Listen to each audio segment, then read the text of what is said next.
It has been like one day since people started to turn on the Democrats because they lost their shutdown fight, and everyone, all of the Democrats who have been totally radicalized by all of these people who have been saying for 41, 42 days, the Republicans have shut down the government and children are suffering. It turns out it was actually them the whole time and they accomplished nothing. And so it's just been one day. And they finally came up with a distraction tactic to distract from all of that. They're like, don't look at us screwing up everything. Look over here. They magically discovered and released some new emails from Jeffrey Epstein. And you'll never believe they finally got him. They got him. House Democrats release Epstein emails that mention Donald Trump. Jeffrey Epstein wrote Trump knew about the girls, referencing Mar-a-Lago in newly released emails. Jeffrey Epstein on Trump. I know how dirty Donald is. And so you would assume, you would know, because you know how the mainstream media operates, because you know that they are so inherently dishonest, that they would latch on to this, that they would, of course, do the Democrats' bidding. It's so, I mean, it's like the same song and dance every single time. It's so predictable. The Democrats dangle this in front of them, and it's so bright and shiny, and they're like, ooh, ooh, ooh, yes, please, we want to get Donald Trump. And they had, you know, all of these push alerts going out to people's phones. We got him, guys. We got him.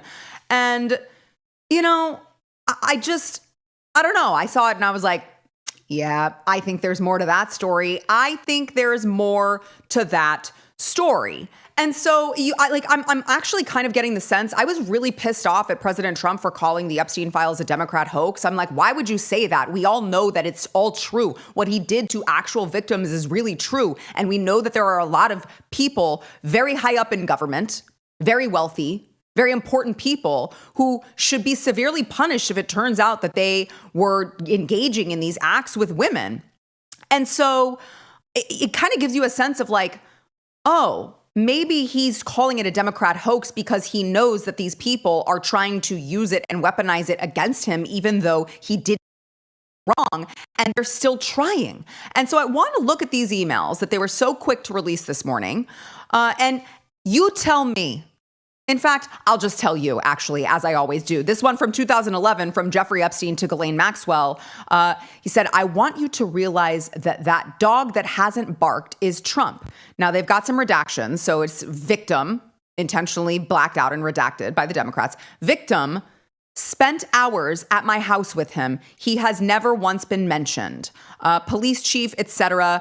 I'm 75% there. That looks pretty bad, right? He's saying, oh, okay, a victim spent hours at Jeffrey Epstein's house with Donald Trump. That sounds pretty bad. Okay, well, it turns out that we do have the unredacted version, and it was Virginia Giuffre.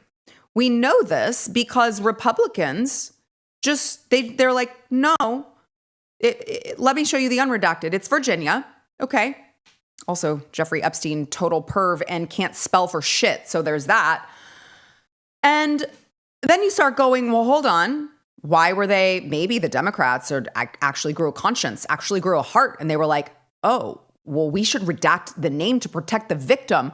Actually, I'm going to give you another theory. They redacted the name because they know that Virginia Giuffre has gone on record multiple times and said that President Trump did nothing wrong. There is so much sworn testimony that she has provided about it. It would take me way too long to play all of the greatest hits. She is on the record saying Trump couldn't have been friendlier and that he never had sex with her or any of those underage girls. So then you go, oh, okay, I see what's being played here. The Democrats didn't redact it because they care about protecting victims. They redacted it because they didn't want you to be able to go, I think there's more to that. I don't know that I buy that. I mean, like the girl who blew the whistle on all of this, who had her life put in jeopardy, the girl who was like she was on a mission to make sure that people were held accountable, even in the face of all of the insults and everything that got sent her way because of it. You mean to tell me she wouldn't just say that President Trump was in on it when she was given multiple opportunities under penalty of perjury, sworn testimony? I'm not buying what you're selling. Something else interesting in another email is that, so this is an exchange between Jeffrey Epstein and journalist Michael Wolff. Michael says, I hear CNN planning to ask Trump tonight about his relationship with you, either on air or in scrum afterwards. Epstein, if we were able to craft an answer for him, what do you think it should be? Michael said, I think you should let him hang himself. If he says he hasn't been on the plane or to the house, then that gives you a valuable PR and political currency. You can hang him in a way that potentially generates a positive benefit for you, or if it really looks like he could win, you could save him generating a debt. Now, there is a lot to unpack here. Michael Wolff, right off the bat, Michael Wolff is not only very aware of what Jeffrey Epstein is doing because he mentions the island. So he's very aware of what Jeffrey Epstein is doing. And yet, instead of calling the police, dialing up the FBI, giving some sort of law enforcement or federal official or, literally anyone who could help these young girls who are being trafficked, this guy, instead of doing any of that, he's just like, I'm going to give PR advice to Jeffrey Epstein. And then he doesn't like Donald Trump. Oh, wait a second. I don't have to guess because, Michael Wolff, as it turns out, he wrote a bunch of books. And by the way, it was 2015 when that email happened. Years before Epstein was charged, he was arrested in 2019. But Michael Wolff is writing these books in 2018, Fire and Fury, Inside the Trump White House, All or Nothing, Michael Wolff about President Trump, Siege, Trump Under Fire, 2019, 2021, Landslide, The Final Days of the Trump Presidency. This guy doesn't like Donald Trump and profits off of his books every time he writes a book about Donald Trump. But this is so great guy, right? Covering for a sexual trafficker, a sex trafficker, and also not telling the police, and Trump hater that stands to profit off of a scandal for President Trump. Got it. Not a guy I'm willing to trust. Okay. Then, on top of that, there's the final cherry-picked email the Democrats released. Again, Jeffrey Epstein emailing Michael Wolff, and it says, victim, redacted again, Mar-a-Lago, another redaction, and then it says, Trump said he asked me to resign, never a member, ever. Of course, he knew about the girls as he asked Ghislaine to stop. The problem is that the Democrats got so excited when they read this that they forgot to finish reading the sentence. Of course, Trump knew about the girls as he asked Ghislaine to stop. So that doesn't track with Donald Trump participating in anything. As he asked him to stop, we already know that Donald Trump said, you cannot be a member of Mar-a-Lago anymore. You cannot set foot on my property anymore. We already know that to be true, which now we're hearing it directly from Jeffrey Epstein's mouth. And on top of that, he asked Ghislaine to stop. Now, I would just like to say, this is where I want to bring in something that I questioned when it happened several months ago, which was, because the obvious question is, well, did Trump go to the police? Well, you might recall a little while back when Mike Johnson, Speaker of the House Mike Johnson, oopsies, accidentally, I think, said the quiet part out loud.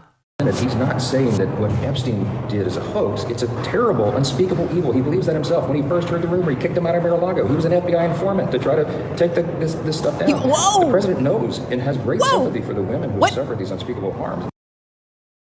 It was like so casual. He's like, we already know this. He was an FBI informant. Duh. And then everyone's listening and they're like, wait, I'm sorry. Could you say that again? Trump was an FBI informant against Jeffrey Epstein. Could you speak into the mic, please? What? And then it was like, I was saying like, maybe he was, I don't know. It seems pretty clear. So I'm just saying something to consider. It would make a whole lot of sense because of how we know that President Trump reacted in the moment when he found out, which Jeffrey Epstein confirms in the email that the Democrats were so retarded to release. Now, in response to these obvious email distraction tactics, Republicans released hundreds of documents from the Epstein estate so people can see all this for themselves. But the funniest thing happened. The Democrats complained about that too.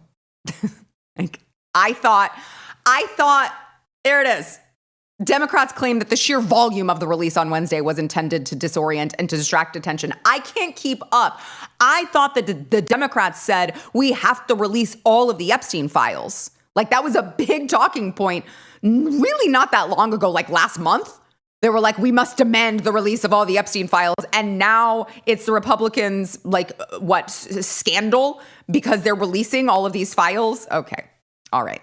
If you like this clip and you want to see the full episode, click here. And if you want to subscribe to the channel, come on, you know you do. Click here.